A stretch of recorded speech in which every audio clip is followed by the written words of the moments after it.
desire your prayers this morning. As always, stand before you, recognize that I can do nothing without God. Realize that I am totally and completely dependent upon Him. And thirdly, desire your prayers. I have some thoughts I'd like to share this morning. Pray that they would be something that can encourage us, challenge us as we go throughout our lives.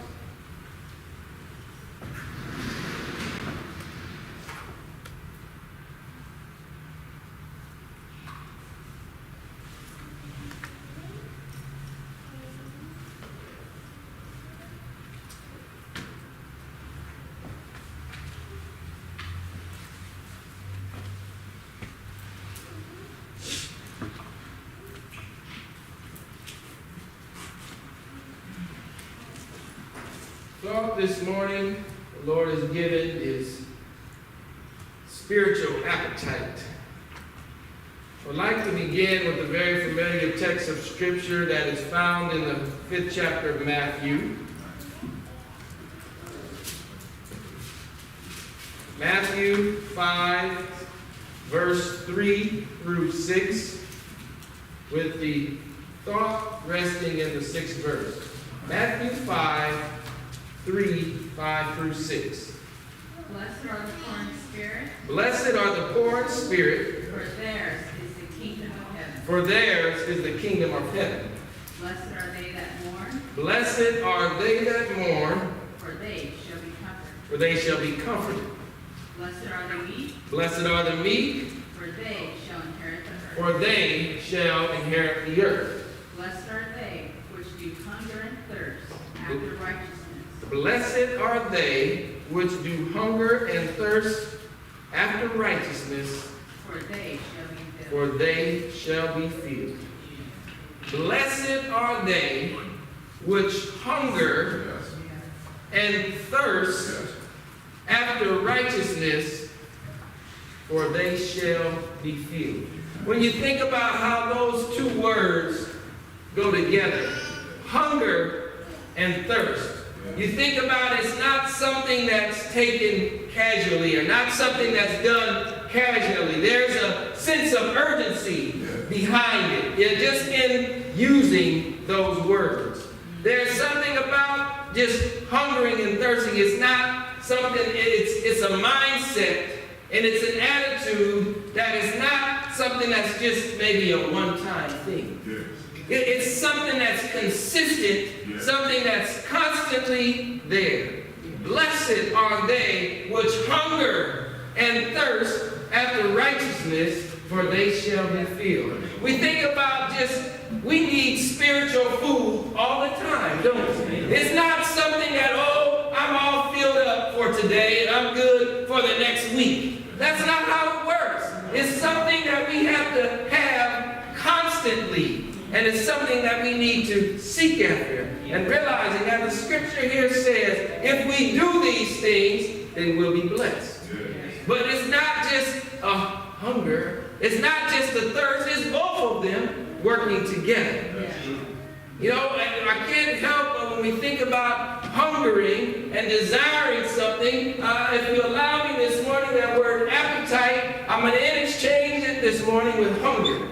So if I use hunger, I mean appetite, and vice versa. But I think about just the spiritual needs that we have for spiritual food. So I can't help but think about the natural aspect of that. You know, our bodies, it's natural, isn't it? We have an appetite for food. We can't live without it. We need it for our own nourishment, don't we? The writer says, as the body has its natural appetites of hunger and thirst for food and drink, seated to its nourishment, so has the soul. So when we feed our bodies, we have to feed our souls. It's something about it. We need it. You know, I think about children sometimes. You ever had a child come up to you and tell you, oh, I'm so hungry. Do you realize I'm so hungry? And maybe we've done that our own selves. And maybe you offer that child, well, there's some crackers. I'm just use that as an example. There's some crackers in the cabinet. Why don't you go get some crackers? You ever heard them say this? I don't want any crackers. I'm not, wait a second.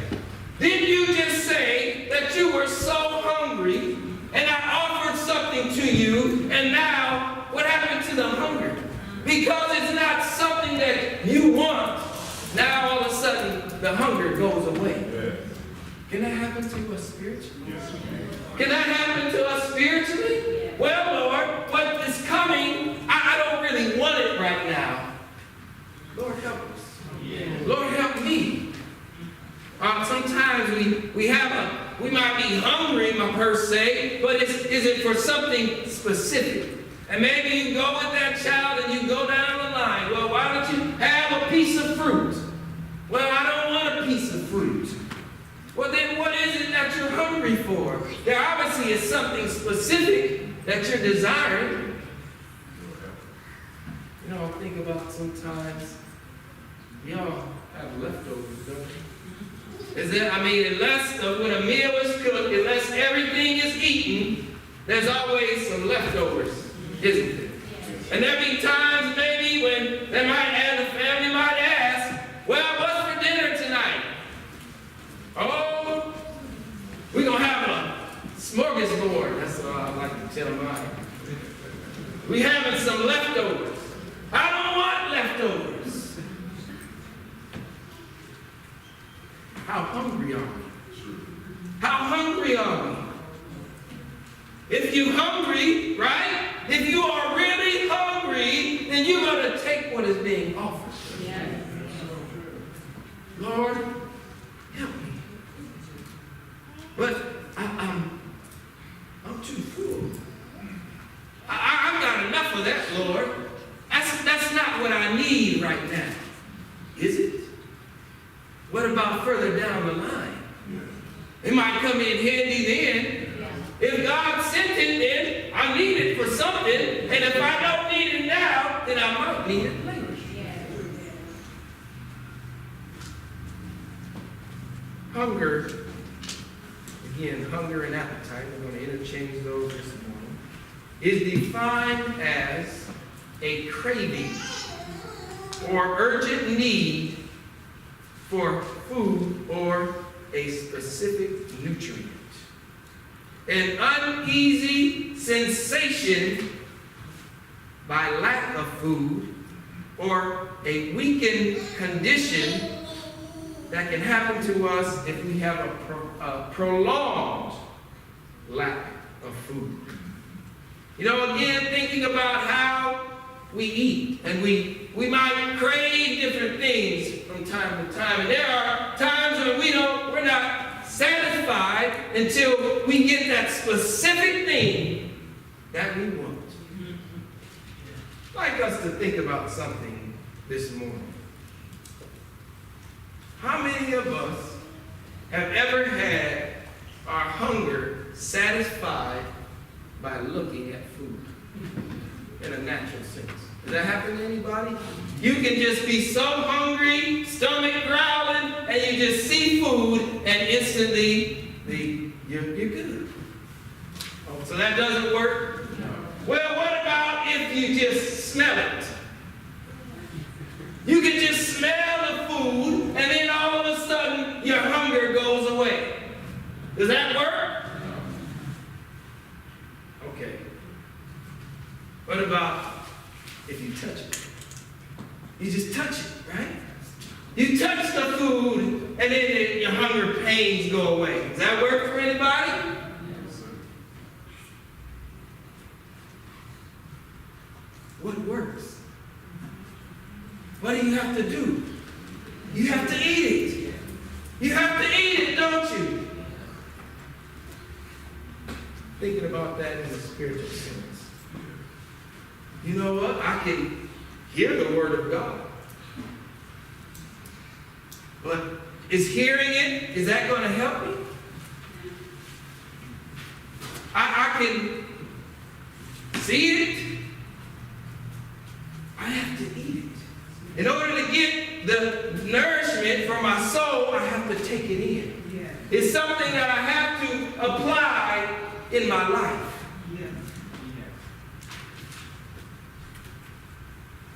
Did you know that according to it's healthline.net says that the average person can live 18 to 21 days without food and water.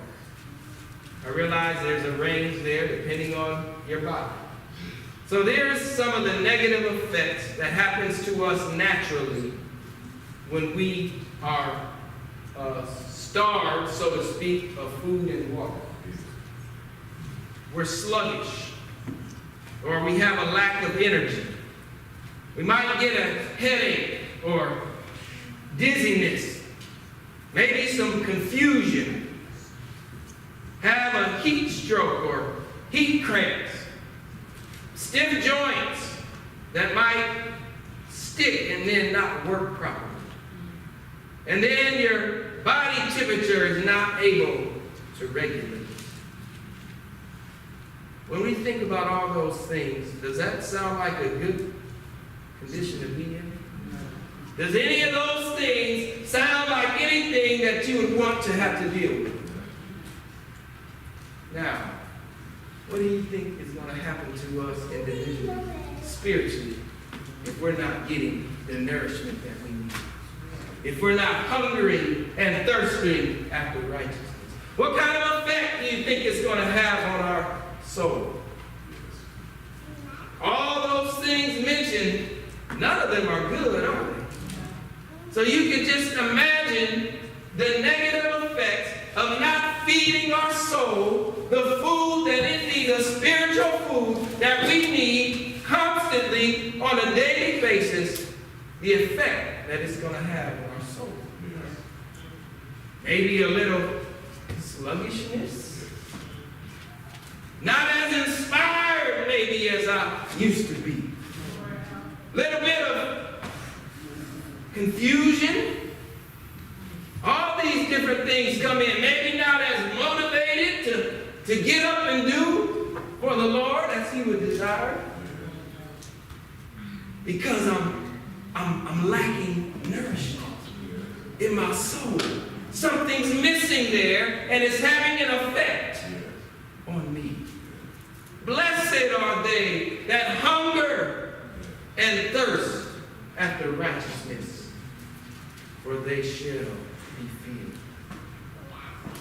Let's turn over to Psalm 42nd chapter. There's an analogy given in the first verse, Psalm 42 and 1. As the heart panteth after the water brooks, As the heart panteth after the water brooks, so panteth my soul after thee. so panteth my soul after thee, O God. So, for those that don't know, a heart is the same as a male deer. So you think about in the world maybe a deer that's being chased, and they're just worn out and tired and spent, sore from running, and their refuge is that water. It's looking for that water. That even though they might be hunted down, sometimes people use dogs, don't they, to help them find the deer. And the dog just hunting them down, and that deer just running for its life, just panting. And then there's that stream or brook of water. And they get the nourishment, and they plunge in, and that's their refuge. How desperate, what a desperate situation when you think about it. Yeah. That deer is running for its life. And it just as it's just panting and running, hoping that around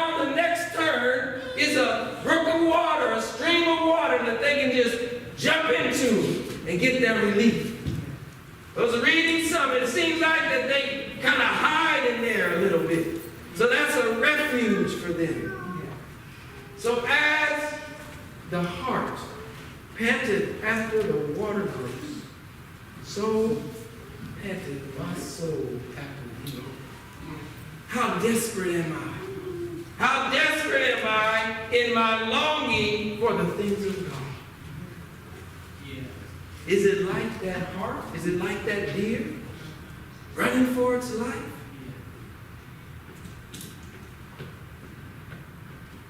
How serious are we about it? Is it just something maybe that we just want to satisfy for a period of time? Or is this, it's a lifetime? It's not something that I'm just going to take care of today and then tomorrow I'm not going to think about it. I need it constantly. I need to constantly fill my soul with the spiritual food that it needs. It can't be lacking, and I want more.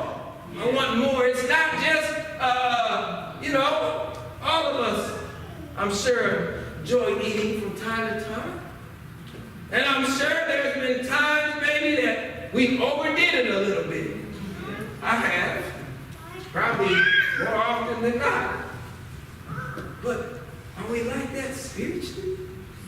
We want to just be filled to overflowing? Lord, I've had some, but I want some more. Yes.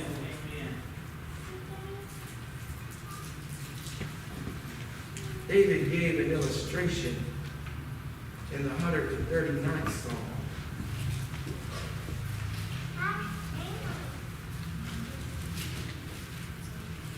We talk about hungering and thirsting after righteousness. And we talk about panting after the things of God. It's not just something that is on the surface. In Psalm 139, verse 23 and 24. Search me, O God. Search me, O God. And know my heart. And know my heart. Try me. Try me. And know my thoughts. And know my thoughts. And see if there be any. And see if there be any wicked way in me. And lead me in the way everlasting. And lead me in the way everlasting. This is so important to me that I want you, Lord, to just search me completely. Yes. Not just like one of those things maybe I think about even growing up. Maybe you were told to go look for something. And then maybe I have something, maybe a parent say, there's something up in the room, and maybe we've done this to our children. It's right there. I want you to go and get it. And then they go and they come at me a minute later and say, I couldn't find it. Is that the kind of searching that we want God to do in us? In me, I just want him to say, oh, you're okay. You're fine. You have enough. I want him to search. Yes. Search, not just to really look. Lord, look in. Is there anything in me that you can't use? I want more of that food for my soul. Because I know how vitally important it is. It's something that I'm earnestly seeking for. Lord, I want you to fill me with more of you and less of me. Search me, Lord, and know my heart. Is there anything in here, Lord, that you can't use? Because I want it replaced with what you have to fill it with. I don't want less of me and more of you. You know, there's a verse in one of the songs that we sing. When we think about this illustration, the writer said, can a bird drink up the ocean? Now, you can just think about maybe the largest bird that you could think of. Would it be possible for that bird to drink up the ocean? And the songwriter says, thirsting still, from shore to shore? Or the God of all creation, leave my heart yet craving more. So if I have a desire to be filled more with the spiritual food for my soul, God is going to do that. I'm not going to be left lacking. If I desire to be filled, He's going to fill me. I'm not going to be wanting more. He's going to supply everything that I need. You know, one of the definitions as it relates to hunger, it talked about a prolonged lack of food. And as that relates to a weakened condition. So if our soul is not full as it is, or it needs to be, then we're in a weakened condition. And that makes us vulnerable, doesn't it? You know, there's a story in the Bible about some brothers. Let's go to Genesis, the 25th chapter.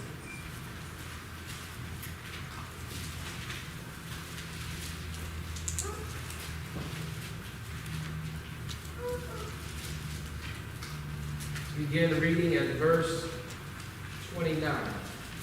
Genesis 25 and 29, and we read down through verse 34. And Jacob sowed pottage, and Esau came from the field. And Jacob sowed pottage, and Esau came from the field. And he was faint. He was faint. And Esau said to Jacob, And Esau said to Jacob, Feed me, I pray thee, Feed me, I pray thee, with that same red pottage, with that same red pottage, for I am faint. for I am faint. Therefore, his name was called Edom. His name was called Edom. And Jacob said, Sell me this day Sell me this day thy birthright. thy birthright. And Esau said, Behold, I am at the point to die. I am at the point to die. And what profit shall this birthright do? What profit shall this birthright do to me? And Jacob said, Swear to me this day. Swear to me this day. And he sware unto him. Swear unto him. And he sowed his birthright unto Jacob. He sold his birthright unto Jacob. Then Jacob gave Esau bread and pottage of lentils. bread and pottage of lentils. And he did eat and drink. He did eat and drink. And rose up. And went his way. Thus Esau despised his birthright.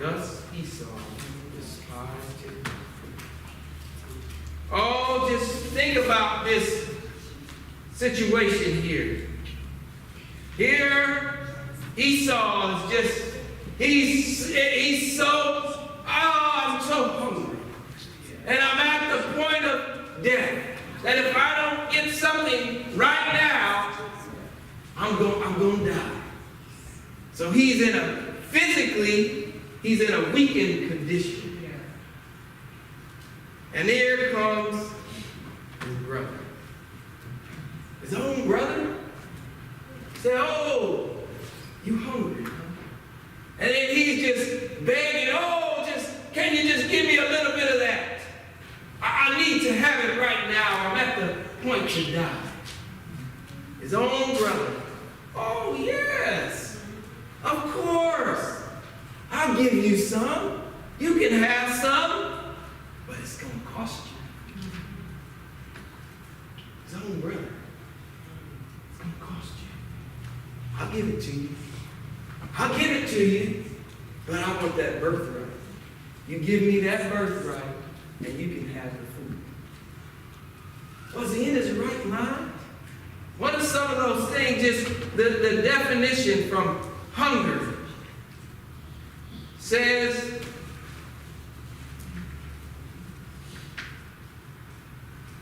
the condition that the body has, sluggish, lack of energy, dizziness, confusion. Seems like there was some confusion here. Is this the way I need this so bad that I'm willing to give up my work? Now think about this in a spiritual sense. When we spiritually are in a weakened condition, who's our adversary? He's the devil, right? Now, he's nothing like a brother to any of us, is he? So if a own brother gonna take advantage, I'm sure all of us maybe have had situations, those of us that have siblings, that we've had at one point in time in our life where our sibling took advantage of us in some kind of way. So if we spiritually are in a weakened condition, what do you think the enemy of our soul is going to do? A golden opportunity. You think he's just going to sit back and say, oh, they need a break. They need a break. Oh, they're not doing too good right now. They're not too encouraged, so I'm just going to back off and let them be. Huh? He's going to pounce, isn't he? Yes. He sees an opportunity. Yes. They're in a weakened, I'm in a weakened condition. He's going to jump on us. Where can I get in and get him? That's going to be his attitude. That's going to be his mindset. He's going to try to do all that he can to take advantage of us. I can't afford to be in that kind of condition. I can't afford to be in a spiritually weakened condition. I can't. My soul is too valuable to me. And I'm not willing to trade it for anything. I can't trade it for anything. Well, what about the devil saying, I'll give you this, I'll give you that? What's the word say? You can gain the whole world. Is it going to be worth it if you lose your soul?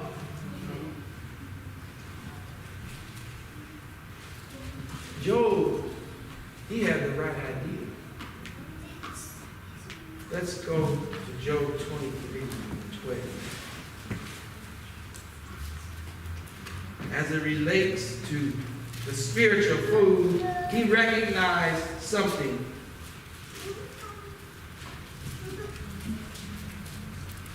Job 23:12. Neither have I gone back from the commandment of his lips. Neither have I gone back from the commandment of his lips. I have esteemed the words of his mouth. I have esteemed the words of his mouth more than my necessary food. More than my necessary food. I have esteemed the words of his mouth more than my necessary food. It's more important to me than eating natural food. Spiritually, my soul is more important to me than my next meal. Think about it like this. Natural food is for life, right? We need it to live. We can't live without it. If we go without it, we're going to die. So natural food is for life. Spiritual food is for eternity. It's for eternity. Natural life has a beginning and it has an end. Eternity is forever. There's no beginning and there's no end. So we realize how important it is and why Job said, it's more important to me, I esteem it more than my necessary food. My spiritual appetite, my hunger, how is it? Is it more important to me than the dinner I'm going to eat maybe at 1 o'clock today? I think about, sometimes growing up, I'll be sitting in church and sitting, and my uncle used to be kind of long-winded, and I'm sure my thought wasn't about my spiritual food. I was thinking about when is he going to get down so we can go eat. But you know what? I realize now. And I thank the Lord that I didn't wait too late to realize how that's so much more important. I might not even make it home to get to that meal. That's how important my spiritual food is. How's my appetite for the things of God? There's another verse of song that we sing from time to time. The writer says, this is the advantage. Says, I am drinking at the fountain where I ever would abide. I've received so much, I'm not going anywhere. I got everything that I need right here. For I've tasted life's pure river, and my soul is satisfied. There's nothing that the enemy can offer me. Says there's no thirsting for life's pleasures, nor adorning rich and gay, for I found a richer treasure, one that fadeth not away. I found it, and I'm keeping myself open to receive all that he's pouring in. Whatever it might be, even if I think I don't need it, Lord, help me to store it, because I might need it later. Yes.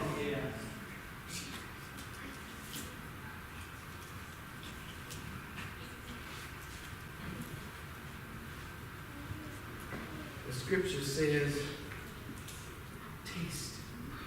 Oh, taste and see that the Lord is good. Taste and see. You can't just observe him from afar. You got to let him live in you and allow him to work in you. And then you'll be able to experience. That's the tasting.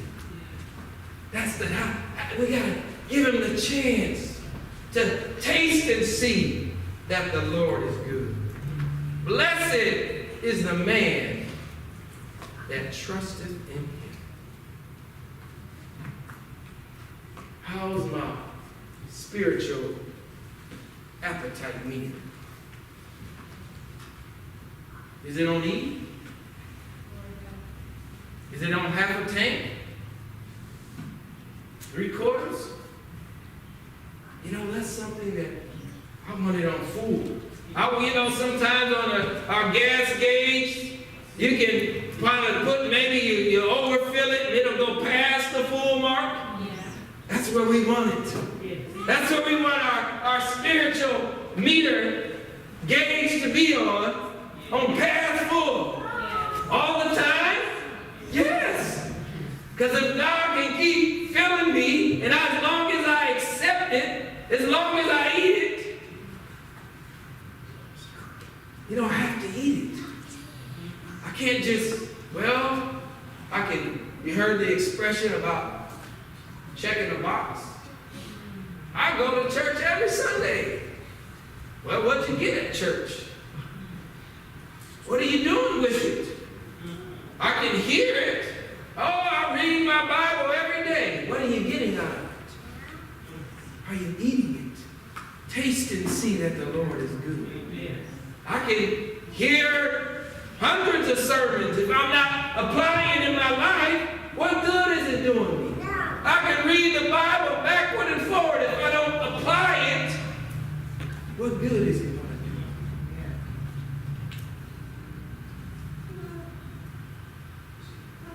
Let's go to John 15.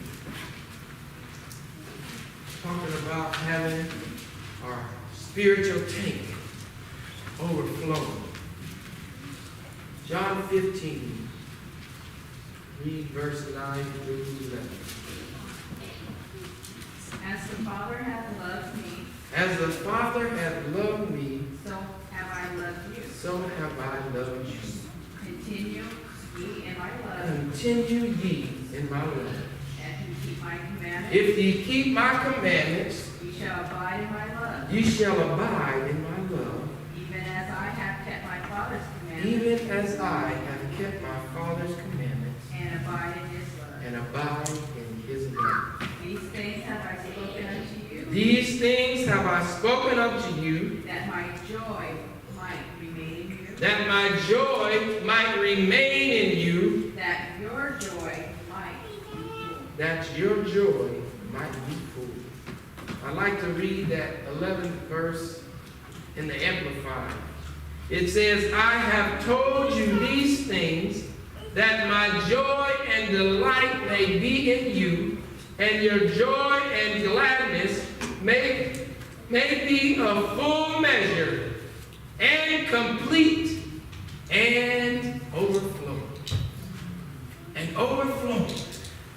In other words, I want so much of it that it's just boiling out of me. That's that past food. I don't want my tank ever to get past food, lower than that.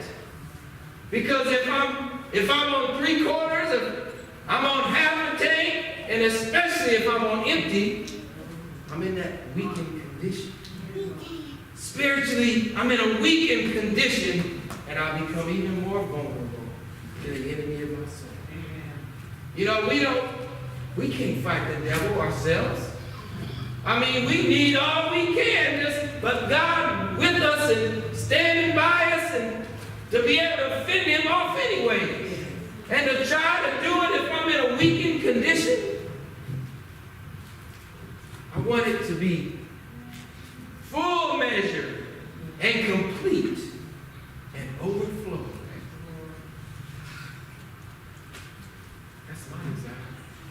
I want it to be filled to overflowing. Don't want to ever have it even wanting to try to, you see, sometimes if you see a gauge getting low, even if it starts to move, Lord, I need some more. Fill me up with some more, because I want to keep it overflowing. I desire your prayer. That's my desire. I ask this morning, where's our gauge? Where's our spiritual appetite gauge? Where is it this morning? God wants it to be filled to overflowing. I want it to be filled to overflowing. I desire, as the writer said, it's more important than eating. Natural food is for life. Spiritual food is for eternity. I appreciate your time and attention this morning. I desire your prayers.